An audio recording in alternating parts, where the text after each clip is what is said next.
ada orang ahli ibadah di situ. Mulai adabku dari dia. Teman-teman semua, ayo ngaji bersama Abi Amir dalam program Memahami Islam hanya di FAT TV. Ar-Rahman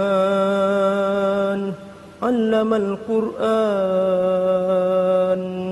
khalaqal insan 'allamahul bayan. Jangan lupa donasi untuk keberlangsungan FAT TV ini.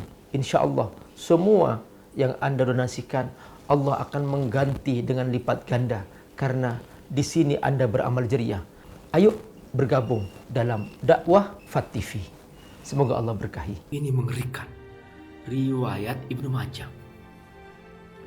Malaikat azab Allah perintahkan turun ke sebuah negeri. Negeri untuk apa? Azab tuh negeri itu. Terlalu banyak dosa negeri itu. Malaikat turun. Begitu turun, malaikat kaget. Kok ada masjid di kampung itu? Malaikat masuk ke masjid itu. Ada orang ahli ibadah di situ. Malaikat balik kepada Allah. Ya Rabb, ya.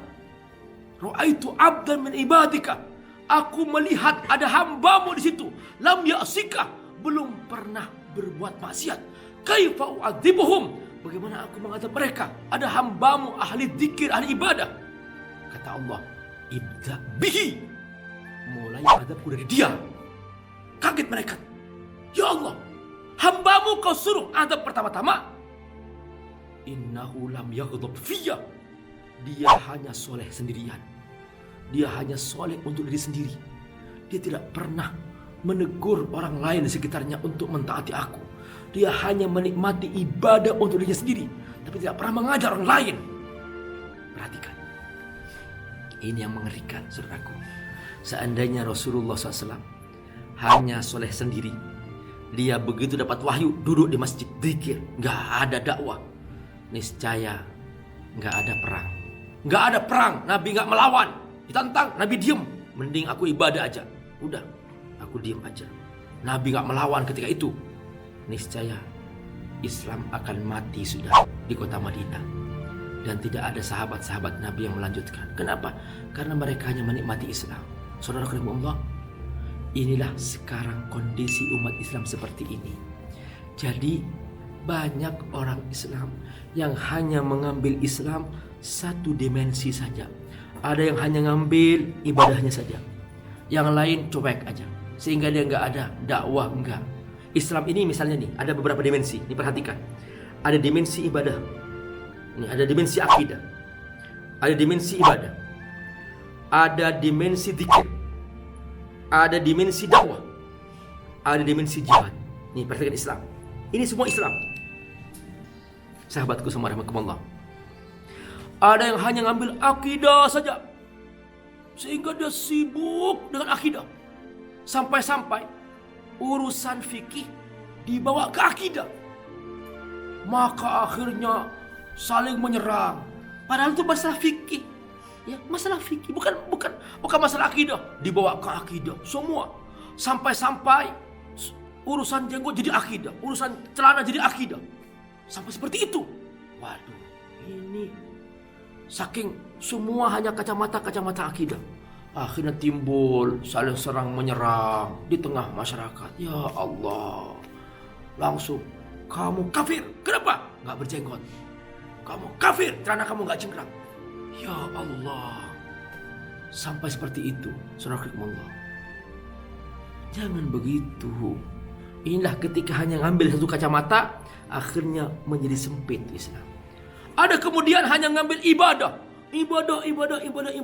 Sampai akhirnya dia hanya sibuk dengan ibadah terus. Lupa pada yang lain. Gak tahu menahu pada yang lain. Hanya menikmati itu ibadah. Akhirnya muncul penyimpangan dalam urusan ibadah. Sampai dia buat sendiri dengan caranya sendiri. Apa aja. Sampai semua dianggap suci. Ada pohon dianggap suci. Ini dianggap tongkat dianggap suci. Ya aduh. Ini lain lagi juga. Makanya ayo kita ubah cara berpikir. Yang ketiga, ada yang mengambil zikir.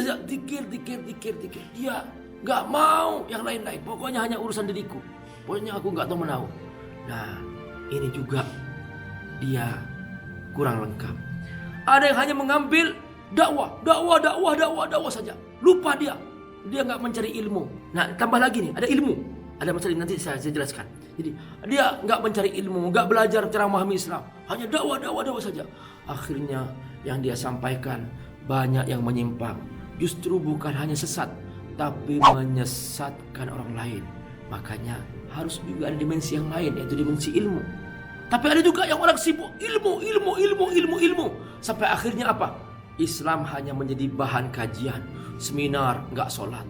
Bicara tentang Islam, kesana kemari, tapi nggak mengamalkan Islam. Ini juga salah. Ada yang lagi jihad.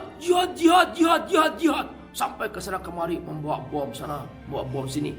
Nah, yang lain nggak diambil. Nah, sampai dia nggak bisa membedakan kapan aku berdakwah, kapan aku berjihad. Nah, ada fikihnya, ada fikih jihad, ada fikih dakwah, ada. Jadi akhirnya nggak jelas. Nah, Pak Ustadz, gimana kita jadi seorang muslim? Seorang muslim semuanya satu kesatuan, ini Islam. Islam ya akidah, Islam ya ibadah, Islam ya zikir, Islam ya ilmu, Islam ya dakwah, Islam ya jihad. Sesuai dengan fikihnya. Makanya ada buku fikih. Bukan sekedar kita semangat jihad langsung kemudian kita meledakkan sana sini. Enggak, ada fikihnya. Kapan kita berjihad? Nah, itulah pentingnya kita belajar fikih.